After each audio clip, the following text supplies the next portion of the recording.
Bismillahirrahmanirrahim. Assalamualaikum warahmatullahi wabarakatuh. 105,8 Radio Sip FM, inspirasi keluarga Anda. Selamat siang keluarga Sip dimanapun Anda berada. Senang sekali ya sahabat siaran Darussia Al-Nasiha bisa kembali hadir menemani Anda di siang ini.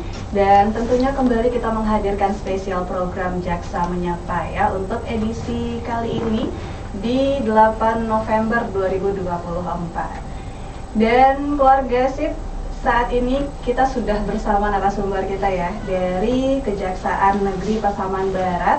Pertama sekali Uci sapa dulu ya, ada narasumber kita Kak Endah Fajarwati SH ya. Assalamualaikum, selamat siang Kak Endah. Waalaikumsalam warahmatullahi wabarakatuh, Kak.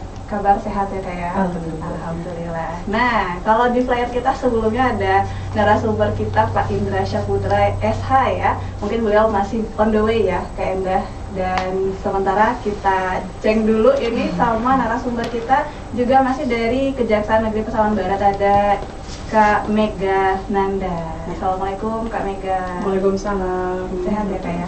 Alhamdulillah. Alhamdulillah. Nah, kalau Kak Endah, beliau adalah jaksa fungsional Kejaksaan Negeri Pasaman Barat.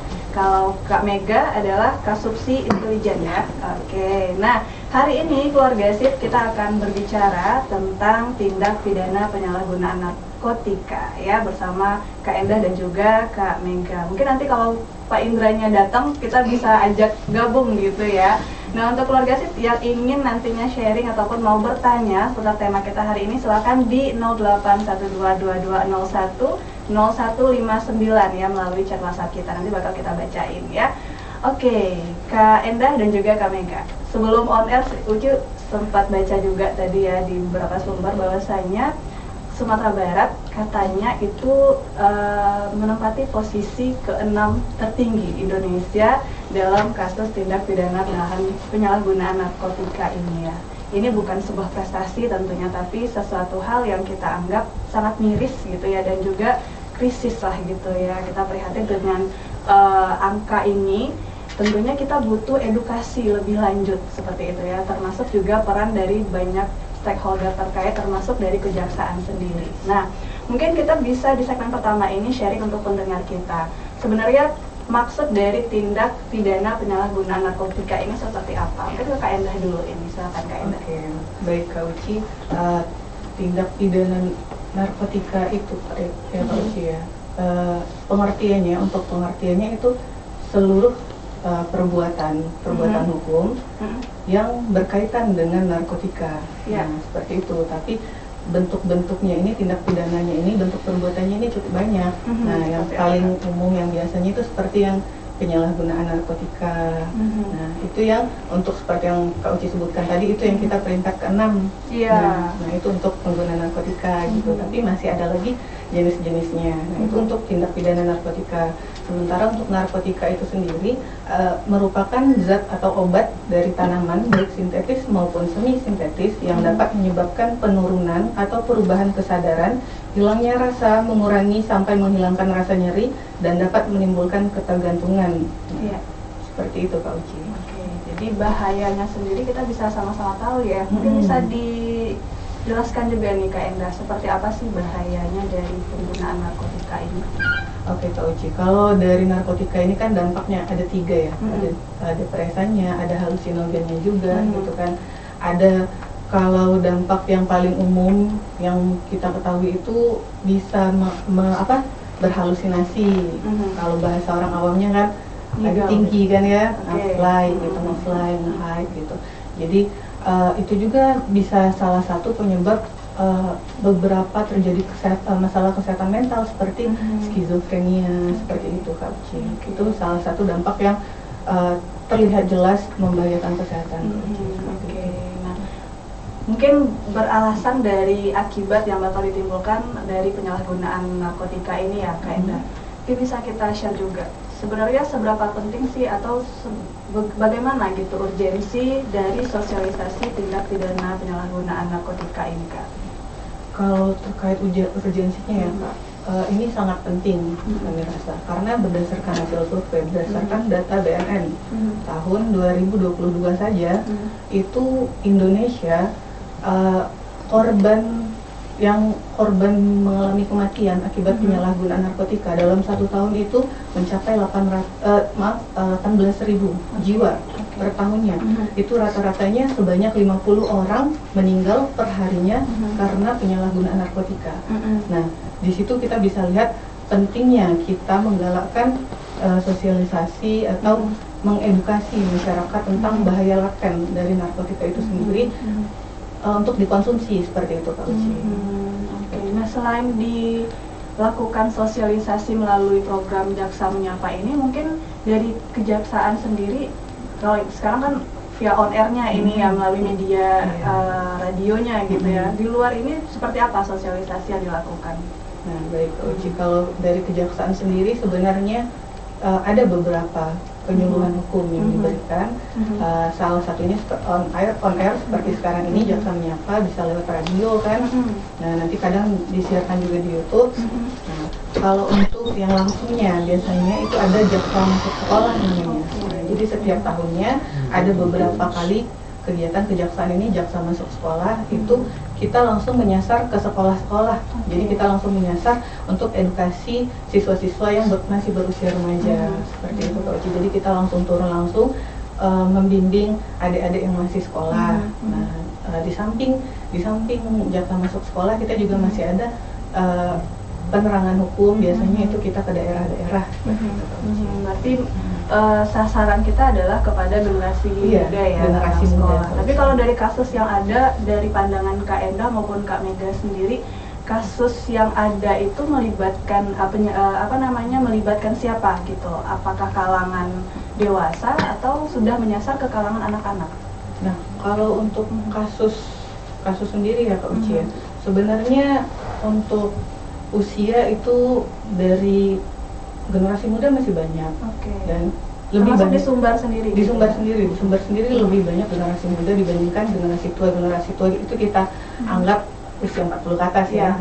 Nah, lebih banyaknya kalau untuk penyalahguna ini anak usia remaja. Bahkan mirisnya Kak Uci, beberapa kasus yang kami tangani itu ada beberapa terdakwanya itu anak masih usia 14 tahun, 15 tahun, seperti itu sudah berkenalan dengan narkotika. Seperti itu Kak Uci. Itu miris ya Kak Endah dan juga Kak Mega. Nah, ini kan terkait nanti dengan anak-anaknya. Mungkin kita nanti di segmen selanjutnya bisa bahas juga bagaimana sih bentuk rehabilitasi yang diberikan gitu ya terhadap anak-anak yang mungkin terlibat dalam penyalahgunaan narkotika ini. Dan nanti juga kita akan bahas ini jenis-jenis tindak penyalahgunaan narkotika ini ya. Bersama Kak Mega mungkin nanti bisa kita share keluarga sip. Dan kita break dulu ya Kak Mega dan juga Kak Endah. Nanti bakal kita lanjutkan pembahasan kita mengenai tindak pidana penyalahgunaan narkotika ini. Setelah yang satu ini tetap setia di 105,8 Radio Sip FM, Inspirasi Keluarga Anda. 105,8 Radio Sip FM, Inspirasi Keluarga Anda. Kembali lagi di Jaksa Menyapa ya Keluarga Sip, dan kita sudah di segmen kedua. Dan seperti yang Uci janjikan tadi ya, kalau Pak Indra udah datang, nah akan segera gabung bersama kita. Alhamdulillah beliau sudah bersama kita di studio ya. Assalamualaikum, selamat siang Pak Indra. Waalaikumsalam, selamat siang. Mikrofonnya boleh digeser dikit ya Pak ya? Ya, biar kedengeran nih sama Pak Indra. Ya. Nah, Pak Indra Syahputra SH nih keluarga sip ya, beliau adalah jaksa fungsional Kejaksaan Negeri Pasaman Barat ya, sudah bergabung sama kita. Dan Kak Endah di belakang layar dulu ini ya. Oke, kita kembali ke pembahasan kita tentang tindak pidana penyalahgunaan narkotika. Nah, tadi kita sudah sempat ngobrol ya bersama Kak Endah sebelumnya, bagaimana urgensi gitu ya, seberapa penting sih kita harus mensosialisasikan tentang tindak pidana penyalahgunaan narkotika ini. Kemudian juga bahaya-bahaya yang akan disebabkan oleh penyalahgunaan narkotika. Nah, di segmen kedua ini kita mau ke Kak Mega dulu ya sebelum ke Pak Indra. Jenis-jenis tindak penyalahgunaan narkotika ini seperti apa aja nih Kak Mega? Baik Kak Uci, jadi jenis-jenisnya yang paling sering dijumpai itu, yang pertama itu adalah penguasaan atau memiliki atau menyimpan atau menanam kalau jenisnya tumbuhan narkotika yang dilakukan oleh setiap orang di sana. Setiap orang, bisa anak sampai nanti usia tua juga, laki-laki maupun perempuan. Nah, yang kedua itu ada penyalahguna bagi diri sendiri. Oke. Itu maksudnya ialah orang yang mengkonsumsi narkotika yang dikonsumsi bagi diri sendiri maupun orang lain. Jadi dikonsumsi diri sendiri maupun orang lain, yang diberikan ke orang lain atau bersama-sama dikonsumsi. Itu. Yang ketiga itu ada menjual dan membeli atau menjadi perantara dalam jual beli. Nah, jadi di sana bisa dikatakan bisa dibilang bandar yang menjual atau yang membeli, orang yang mengkonsumsi maupun untuk dijualkan kembali, itu termasuk dalam tindak pidana dalam jual beli tersebut. Yang keempat itu ada transito, orang yang membawa, misalnya di sini yang kita sama-sama mengetahui itu ganja kan biasa dari Aceh, bisa dibawa dari Aceh ke Sumatera Barat. Nah, ketangkapnya di Sumatera Utara. Nah, itu masuk ke dalam tindak pidana transito atau mengirimkan ke luar negeri. Jadi misalnya ada paketan yang ditemukan di bandara misalnya begitu kan, yang diletakkan di dalam boneka atau apa segala macam, yang modusnya macam-macam. Jadi itu termasuk ke transito. Yang kelima itu apabila tindak pidana yang kita mengetahui namun tidak melaporkan, itu termasuk dalam tindak pidana dalam narkotika. Maju kena, mundur kena. Nah, gitu ya. ya. Jadi biasanya itu kan yang lebih yang lebih lumrah dikonsumsi itu ganja. Itu biasanya kalau ada di warung apa segala macam dan kita melihat orang konsumsi itu tapi tidak melaporkan, itu bisa juga dikenakan tindak pidana. Oke, jadi nggak ada cerita untuk melindungi keluarga gitu Nah, ya. iya, Karena benar. kalaupun tidak dilaporkan ya kita bakal kena Ada sendiri, juga gitu pasalnya. ya. Oke, kalau dilaporkan nih sayang juga nih keluarga kita gitu kan. Biasanya Tapi begitu. ternyata di balik itu jika kita tidak melaporkan, tindak pidana. yang kita ketahui ada tindak pidana di situ, Iya, ya. ada sanksinya juga. Oke. Tapi kalau merujuk kepada levelannya nih Kak Mega, di antara jenis-jenis tindak pidana tadi itu mana nih yang mungkin ini lebih berat loh sanksinya atau gimana? Mana levelannya yang paling tinggi? Baik, kalau level yang paling tinggi mungkin sanksinya yang paling lama atau yang paling berat itu menjual membeli atau transito. Itu minimalnya 5 tahun, maksimalnya sampai 20 tahun atau hukuman mati bisa. Itu tergantung dari berat narkotika yang dibawa atau yang dijual belikan. Dan yang setelah jual beli atau transito itu yang kedua levelannya itu menguasai atau memiliki. Itu minimalnya 4 tahun. Dan maksimalnya juga 12 tahun. Ada ayat 2-nya itu kalau di atas 1 kilo. 1 kilo itu ayat 2-nya minimalnya 5 tahun. Jadi yang ketiga itu ada penyalahguna, itu maksimalnya 4 tahun atau rehabilitasi. Nah, itu yang levelnya. Oke. Jadi kita memang orang awam ini mungkin ya dalam hal penyalahgunaan tindak pidana penyalahgunaan narkotika ini perlu tahu banyak juga ya. Benar. Maksudnya ketika kita mungkin mengetahui ada orang terdekat kah atau orang jauh, cuman kita tahu gitu kan. Nah, jangan tutup mulut, Ya, gitu. jangan Kita segera didiemin. laporkan gitu Benar. kan kayak. Nah, terkait juga dengan sanksi, mungkin kita bisa ke Pak Indra.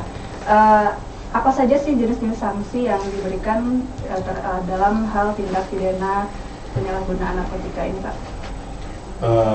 Biasanya sanksi yang biasanya kita berikan itu berupa hukuman badan, hukuman pidana itu, di kayak penjara. Itu kita lihat dari fakta persidangan yang terungkap di persidangan nanti kan, misalnya apabila si pelaku itu terbukti pasal 114, maka akan disanksi pidana berupa pidana penjara.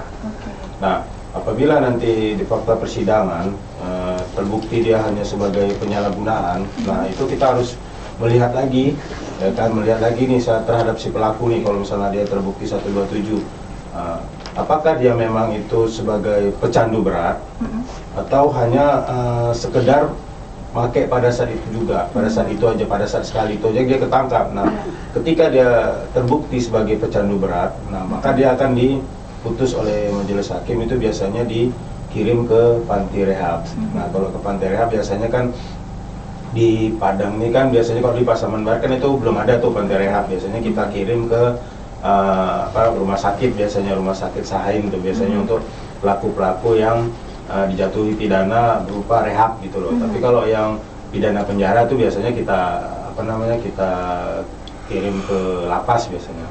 Itu biasanya pidana badannya. Kalau denda itu biasanya denda jarang tuh rata-rata diganti gitu, karena pidana denda di Undang-Undang Narkotika itu jumlahnya cukup besar. Untuk yang 114 itu aja itu pidana dendanya itu sekitar minimal itu sekitar 1 miliar. Kalau yang maksimalnya itu sekitar 12 miliar. Kalau yang 112 itu paling minimalnya itu 800 juta, maksimalnya itu 8 miliar. Jadi biasanya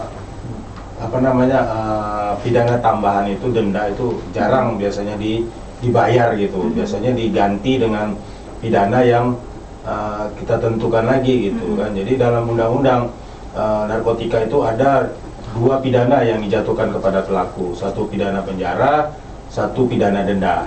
Nah itu dia. Itu. Kalau yang terbukti pasal 114 dan 112 maupun 111.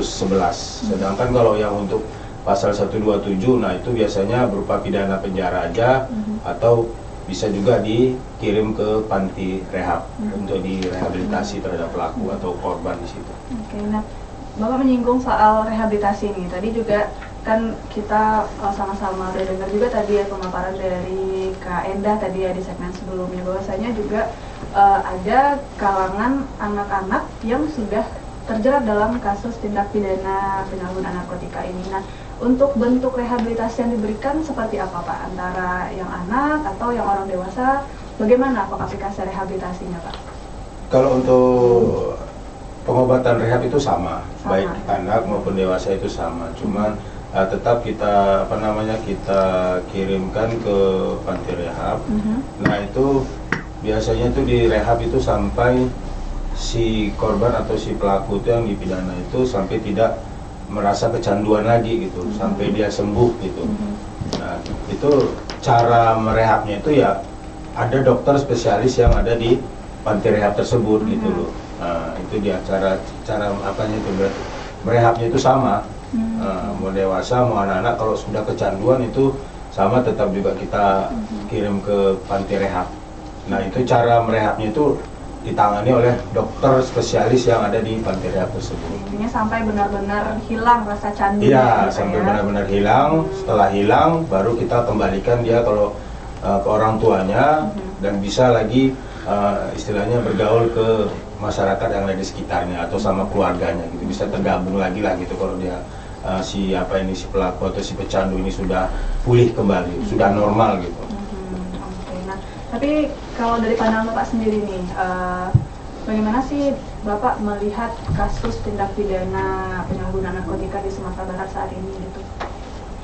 Kalau di Sumatera Barat kita juga belum saya pantau, cuman kalau khususnya di Pasaman Barat ya, tempat saya dan Bu Mega tugas itu, tiap tahun itu perkara narkotika itu bertambah. Semakin tahun itu semakin bertambah. Karena kenapa? Kalau dari kita lihat biasanya itu seperti yang disampaikan Bu Mega tadi, bahwa itu narkotika itu rata-rata berasal dari luar, jarang yang ada dari Sumatera Barat. Kalau misalnya ganja itu biasanya dari Sumatera Utara. Bukan berarti Sumatera Utara ladangnya ganja gitu ya. Cuman biasanya dari Sumatera Utara seperti ganja itu biasanya dari penyambungan itu kan. Karena kan ganja itu kan kalau dibilang hidupnya itu kan di daerah yang dingin. Nah, penyambungan itu kan berbatasan langsung dengan Pasaman Barat. Jadi di sana bisa ada peredarannya itu cukup banyak di penyambungan itu. Jadi banyak yang dibawa ke Pasaman Barat. Nah, kalau untuk sabu itu biasanya banyak dari Jakarta. Nah, itu dibawa pakai kurir orang-orang tertentu yang disuruh oleh bandar untuk bawa narkotika tersebut ke Pasaman Barat. Jadi kalau saya pandang atau saya lihat bahwa kasus narkotika di Pasaman Barat ini memang tiap tahunnya semakin bertambah gitu. Walaupun sebenarnya pemerintah sudah mengupayakan dalam segala cara untuk memberantas itu. Salah satunya dengan merevisi atau meratifikasi itu undang-undang dari yang awalnya ancaman pidananya rendah menjadi tinggi. Kalau dulu kan di undang-undang yang lama kan itu hanya ancaman maksimal. Ya. Undang-undang yang lama, setelah Undang-Undang 35 tahun 2009 itu ancaman pidananya menjadi minimal. Jadi diperberat, ditambah lagi dengan adanya denda atau ada hukuman-hukuman atau pidana-pidana yang lainnya. Itu untuk mencegah biar supaya peredaran gelap narkotika yang ada di Indonesia atau di negara kita ini bisa berkurang gitu. Nah, demikian. Oke, tapi sebenarnya kalau kita lihat kan kita sudah seperti yang disampaikan, pemerintah sudah berupaya semaksimal mungkin untuk meminimalisasi tindak pidana penyalahgunaan narkotika ini. Tapi kalau dari kacamata kita pribadi ini, sebenarnya apa sih yang membuat seseorang itu terjerat dalam kasus ini gitu Pak? Apa yang menjadi faktornya mereka tuh kenapa sih mau menggunakan narkotika ini gitu? Biasanya sih kalau saya lihat sih faktor ekonomi salah satunya. Faktor ekonomi, karena kan biasanya orang yang menjadi bandar ini kan ini rata-rata kan orang yang tidak punya kerja. Jadi dia kan gitu ya. tidak punya penghasilan gitu. Jadi karena dia mau mendapatkan penghasilan yang cepat ya dengan cara menjual itu, karena kan harga narkotika apalagi jenis sabu tuh harganya cukup agak mahal gitu loh, karena sedikit aja tuh sedikit lah segini itu seujung kuku tuh sekitar harganya, kalau kita ini bukan berarti saya pernah beli ya, cuma berdasarkan fakta-fakta di persidangan yang kita temukan biasanya itu si pembeli itu dengan seujung kuku itu harganya 150 gitu loh, 150. Jadi kalau misalnya harga 1G, nah itu misalnya 1G itu kalau bahasa mereka, kalau kita bilang itu 100 gram itu mau mencapai harganya sampai ratusan juta gitu. Nah itu bisa dipecah-pecah lagi gitu loh. Jadi cara yang mudah untuk mendapatkan uang itu ya dengan menjual ganja itu. Itu dan biasanya pembelinya itu ya dari kalangan-kalangan menengah ke atas kan gitu. Bisa saja si pembelinya itu kan dari orang yang sudah istilahnya agak sedikit sudah beban kerjanya yang agak berat ya kan, tidak bisa menyalurkan ke tempat yang bagus, tempat halal yang baik. Nah, maka dia kayak pelarian gitu. Pelarian dia. Nah, dia beli narkotika kan, beli ganja, beli apa semua kan. Nah, sementara yang jual itu suatu kesempatan bagi dia untuk menambah penghasilan gitu loh, karena rata-rata fakta persidangan yang kita temukan itu bandarnya itu si penjual itu rata-rata orang yang tidak punya pekerjaan atau penghasilannya kurang gitu loh. Butuh duit banget. Butuh duit banget memang, banyak butuh, karena kan harganya mahal, banyak peminatnya sekarang dan cepat habis gitu, cepat laku gitu loh. Nah, bisa saja kemarin saya pertanyakan ke salah satu pelaku, 1G itu bisa berapa lama habis? Nah, dia bisa menjawab 3 hari sudah bisa habis katanya. 1G 100 gram itu bisa 3 hari bisa habis gitu. Nah, berarti kan banyak peminatnya kan gitu kan. Nah ini itu tugas kita sebenarnya Pak Indra ya, memutus mata rantainya itu kan. Iya benar sekali. Jadi kita kan kita kan sebenarnya penuntut umum ini kan tidak turun ke lapangan. Kita kan hanya sebagai orang yang menyidangkan saja. Berarti artinya yang bisa memutus mata rantai itu kan aparat penegak hukumnya seperti kepolisian maupun pihak BNN lah yang biasanya mereka itu turun langsung ke lapangan kan gitu. Artinya mereka inilah yang tahu secara langsung ini jaringan-jaringannya, organisasi-organisasinya gitu loh. Nah, kalau mereka melakukan penangkapan hanya di kalangan bawah saja ya bisa saja jaringan itu nggak terputus kan gitu. Tapi kalau sudah langsung ke bandar utamanya ya mungkin bisa jaringan itu bisa terputus. Nah, seperti yang kita lihat baik di media sosial maupun di televisi itu udah banyak sekarang yang bandar-bandar ditangkapi oleh pihak BNN maupun pihak kepolisian. Nah, mudah-mudahan itulah salah satu upaya yang dapat dilakukan agar bisa memutus semua mata rantai itu dengan menangkap bandar-bandarnya gitu. Oke, jadi tugas berat sebenarnya ya Pak. Ya, tugas berat ini sebenarnya salah bagi satu kita. yang bisa ikhtiar yang bisa kita lakukan yaitu memberikan edukasi untuk masyarakat kita. Iya. Mungkin dari Kak Mega ada tambahan ini terkait faktor-faktor kenapa sih meningkat gitu penggunaan narkotika ini gitu Pak. Baik, Kak Uci. Ini sebenarnya tadi kan dari pandangan bandar ya, Ya. yang ekonominya kurang, Ya. gitu. Jadi dia jadi menjual.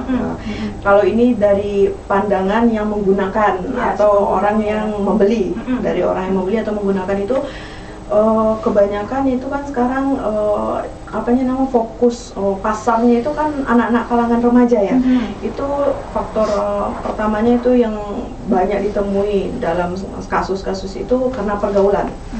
Karena seperti rokok. Ya. Jadi misalnya kalau nggak ngerokok ya nggak keren kayak gitu. Jadi kalau nggak nyabu ya nggak keren kayak gitu. Jadi ditanyakan kemarin ada anak SMP yang menggunakan sabu dan ganja juga. Itu ditanyakan kenapa kamu menggunakan ganja itu? Oh biar keren, biar ya terlihat Macho gitu ya. Oke. Jadi faktor-faktor lingkungan itu sangat mempengaruhi orang yang membeli atau menggunakan ya. Jadi ya itu kata Kak Uci tadi, keluarga juga harus kalau ada yang terlihat menggunakan atau laporkan, jangan didiamkan. Karena melaporkan itu menyelamatkan anak atau keluarga kita, bukan melaporkan itu untuk memenjarakan dia gitu. Jadi kan melaporkan itu bisa jadi nanti dia direhab Ya, gitu kan. diselamatkan. Jadi, nah, diselamatkan gitu. Jadi memang faktor yang lainnya ya untuk pergaulan dan untuk semangat kerja katanya. Jadi kalau pakai sabu dan ganja itu jadi kayak biasanya nggak bisa begadang jadi bisa begadang. Jadi biasanya cuman bisa kerjanya sampai jam segini jadi bisa menambah kayak gitu. Jadi lebih freshnya lebih lama Nah, gitu ya. ya. Atau mungkin dari yang coba-coba awalnya gitu kan jadi ketagihan dan Ya. kecanduan gitu. Ya, Makanya benar. jangan pernah mencoba. Gitu. Walaupun gratis. Ya awalnya Oke. gratis itu Kak Iya, Uci. benar. Ini sangat mengkhawatirkan ya, apalagi anak-anak muda kita yang mungkin ya tahu sama-sama tahu lah ya, generasi sekarang memang bebas gitu ya, tanpa batas, nongkrong sampai malam pun kayaknya masih hidup lah gitu ya suasana di Kota Padang atau di daerah kita. Nah ini harus keluarga tahu ini ya, melaporkan bukan berarti kita memberikan apa ya, memenjarakan anak Iya. kita, enggak juga menyiksa anak kita, enggak juga, tapi adalah untuk menyelamatkan seperti itu ya. Oke deh, nanti bakal kita bahas lagi ya Kak Mega dan juga Pak Indra, masih tentang tindak pidana penyalahgunaan narkotika. Mungkin ada beberapa yang akan disampaikan lagi. Setelah yang satu ini, kita break dulu keluarga SIP, jangan kemana-mana, tetap setia di 105,8 Radio SIP FM, inspirasi keluarga Anda. 105,8 Radio SIP FM, inspirasi keluarga Anda. Di segmen terakhir keluarga SIP, Jaksa menyapa untuk edisi kali ini, dan kita masih berbicara tentang tindak pidana penyalahgunaan narkotika ya. Bersama narasumber kita dari Kejaksaan Negeri Pasaman Barat ya, ada Kak Mega Nanda, kemudian ada Pak Indra juga ya. Kalau Pak Indra ini merupakan jaksa fungsional Kejaksaan Negeri Pasaman Barat, kemudian Kak Mega adalah Kasubsi Intelijen ya di Kejaksaan Negeri Pasaman Barat. Nah, kita mungkin sudah sampai nih Kak Mega dan juga Pak Indra di segmen terakhir ya. Mungkin sedikit saja pembahasan kita mengenai upaya pencegahan tindak pidana penyalahgunaan narkotika ini. Seperti apa upaya pencegahannya, Kak? Mungkin Kak Mega dulu ya. Terima kasih Kak Uci. Jadi pencegahan yang pertama itu mulai dari diri sendiri ya. Iya. Dari diri sendiri dulu. Biasanya itu lingkungan juga bakalan pengawasan keluarga, dan yang terpenting itu kan kita tahu ini narkotika ini barang haram. Barang haram berarti tidak dikatakan haram berarti tidak tidak ada manfaat bagi tubuh kita begitu. Jadi awalnya dulu ya jaga kesehatan kita untuk jangan menggunakan, jangan coba-coba dulu. Jadi dari diri sendiri dulu, dari diri sendiri jangan pernah mencoba apa yang namanya narkotika jenis apapun gitu. Karena dia zat adiktif, kecanduan. Jadi sekali coba pasti bakalan mau lagi. Jadi pencegahannya dari diri sendiri, dari keluarga, dari lingkungan sekitar kita, dari keluarga, dan tentunya dari penegak hukum juga ada pencegahannya. Yang sedang kami lakukan sekarang, Jaksa Menyapa dan penyuluhan hukum ke sekolah juga, Jaksa masuk sekolah dan yang lainnya, itu adalah salah satu cara pencegahannya juga gitu. Jadi untuk mencegah agar masyarakat mengetahui ini bahayanya apa nih narkotika agar tidak dicoba begitu. Jadi diberitahukan juga, diinfokan juga apa sanksi-sanksinya, tindak pidananya, dan apa juga zat-zat yang termasuk dalam narkotika.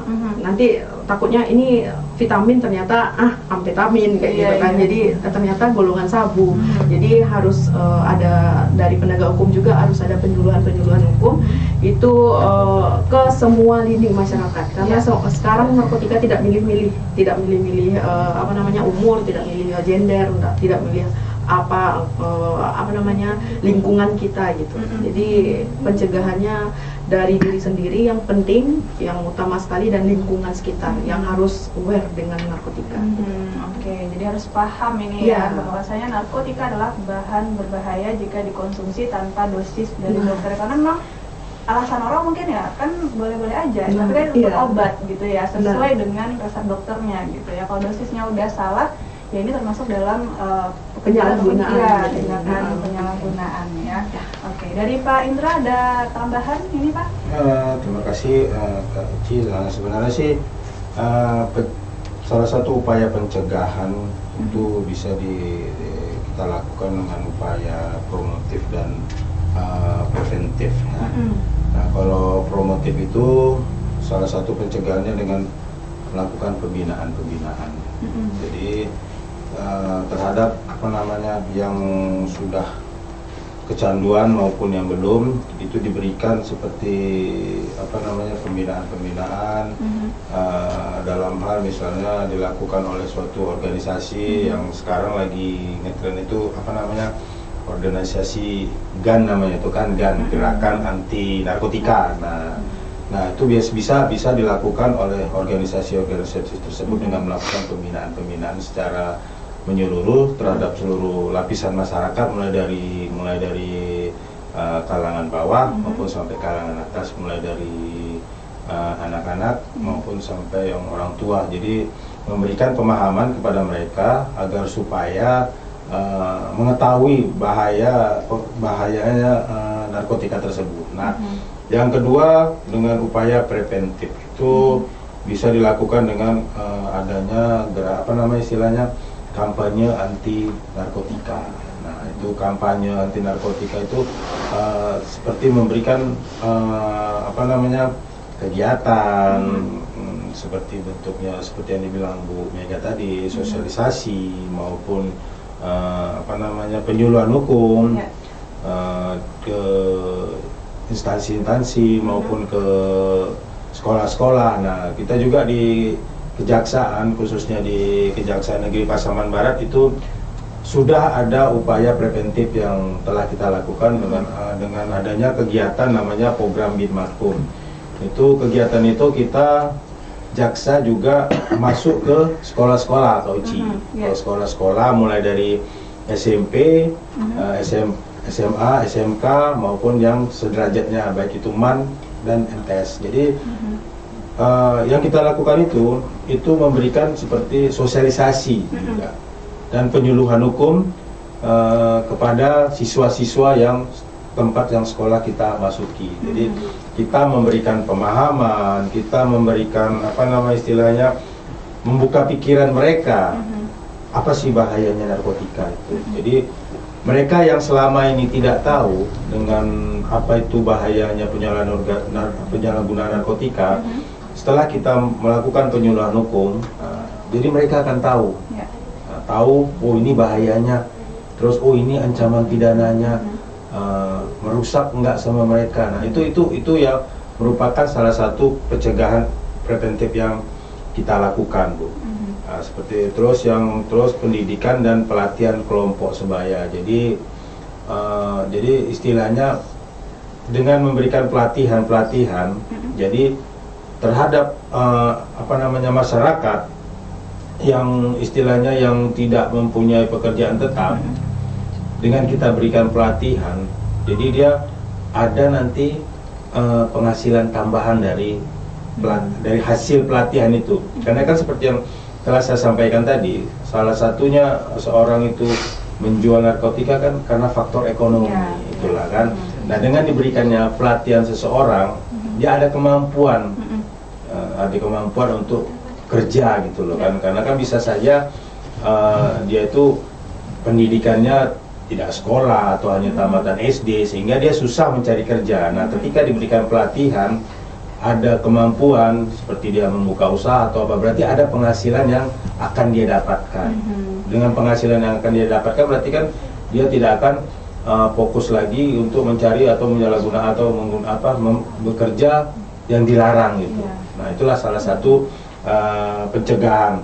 Nah, terus yang selanjutnya kita upaya mengawasi dan mengendalikan produksi dan distribusinya gitu loh. Jadi ini sebenarnya sih yang ketiga ini biasanya dilakukan oleh aparat hukum, seperti yang saya sampaikan tadi, seperti BNN dan kepolisian maupun aparat penegak hukum lainnya. Jadi di situ mereka ini harus mengawasi gitu loh. Mana sih daerah-daerah yang rawan, karena kan yang tahu itu kan mereka gitu loh. Jadi karena di lapangan, jadi harus tahu nih mana nih daerah atau suatu kabupaten yang rawan dalam penyalahgunaan narkotika gitu. Jadi ketika mereka memetakan itu, mengetahui itu, nah mereka akan terus mengawasi gitu loh, daerah tersebut rawan. Nah, terus mereka akan melakukan tindakan-tindakan agar supaya distribusi narkotika dari daerah lain itu bisa terputus gitu loh. Nah, seperti yang saya sampaikan tadi kan, Pasaman Barat kan distribusi ini dari penyambungan gitu kan. Nah, dengan diawasi terus-menerus, dengan dipantau terus-menerus pergerakan-pergerakan bandar-bandar narkoba ini, nah tentu otomatis akan menghambat distribusi mereka gitu. Nah, itulah salah satu pencegahan. Nah, narkotika ini kan bukan hanya dari Indonesia saja gitu, seperti yang disampaikan Bu Mega tadi, bisa berasal dari luar negeri, internasional, bisa dari Malaysia, bisa dari negara-negara lain, kan? Nah, disitulah peran dari aparat penegak hukum yang salah satunya itu bea cukai gitu loh, bea cukai di bandara-bandara maupun di di pelabuhan-pelabuhan. Jadi peran mereka itu sangat penting gitu loh, untuk mencegah agar supaya narkotika, biasanya itu sabu ataupun seperti heroin, nah itu biasa itu dari luar. Kalau ganja biasanya selalu tumbuh di Indonesia gitu, tapi kalau yang sabu ataupun heroin itu dari luar negeri. Nah, itulah salah satu peran dari bea cukai tersebut, untuk biar supaya mencegah jangan sampai terjadinya masuk narkotika dari negara lain. Nah, itulah salah satu upaya yang bisa kita lakukan agar supaya peredaran gelap narkotika di Indonesia, khususnya di Sumatera Barat dan Pasaman Barat ini bisa berkurang. Kalau hilang sih agak susah kita ya. Setidaknya kita meminimalisir, mengurangi lah gitu kan, biar supaya jangan sampai generasi kita yang baru yang tidak tahu atau belum menggunakan itu jangan sampai ikut-ikutan jadinya. Jadi terjebak ya. Jadi terjebak lagi gitu loh. Nah, itulah merupakan salah satu upaya pencegahan narkotika. Oke, luar biasa sekali. Itu salah satunya, banyaknya banyak sekali ya. Oke, karena kita juga dibatasin waktu nih Pak Indra dan juga Kak Mega. Mungkin sampai di sini dulu kebersamaan kita dalam program Jaksa Menyapa. Terima kasih sekali atas kehadiran dari Kak Mega, Pak Indra, tadi juga ada Kak Endah ya, bersama Pak Kasihnya juga ada ternyata ya nemenin di sini, dan tim yang lainnya yang sudah hadir ke Radio SIP FM Ya, kita berharap ya dengan adanya Jaksa Menyapa ini setidaknya kita bisa lah ya memberikan edukasi dan sosialisasi untuk masyarakat kita gitu ya, terutama dalam topik kita hari ini tentang penyalahgunaan narkotika gitu. Semoga kita bisa ketemu lagi ya Bapak, Ibu, Kakak juga Pak Indra ya di edisi-edisi berikutnya di kesempatan-kesempatan lain tentunya ya.